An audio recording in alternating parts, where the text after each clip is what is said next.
Ang issue ng motor ni boss, hindi mapadyakan, minsan naman napapadyakan, pero dumadaplis. Ano nga ba ang pinagmumulan o ano nga ba ang sira ng motor na ito? In case na ganito yung nangyayari sa inyong motor, ay sigurado ako para sa inyo itong video na ito.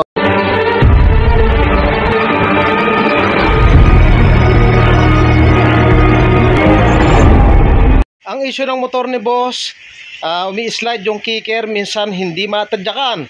Pag ganyan yung issue, nasa clutch side yung problema, kalimitan doon sa kanyang idle gear bushing. So ito, tinanggal na namin yung langis, tambutso, tsaka yung kanyang clutch cover, silipin natin.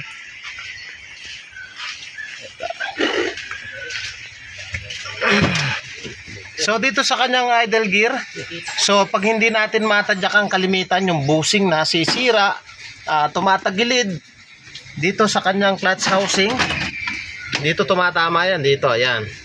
So tumatagilid kaya hindi matadyakan. So check natin, dapat yan medyo masikip pa yun, no? Tumatagilid. So ang gagawin natin, tanggalin natin yung clip, tapos magpapalit tayo ng bushing. So ito yung bushing, ayan. Papalitan natin. Mga padreng, walang mabili si boss na original na bushing. So ito muna, replacement muna daw pansamantala.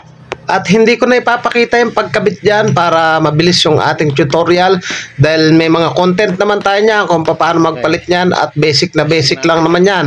So ikabit na natin to.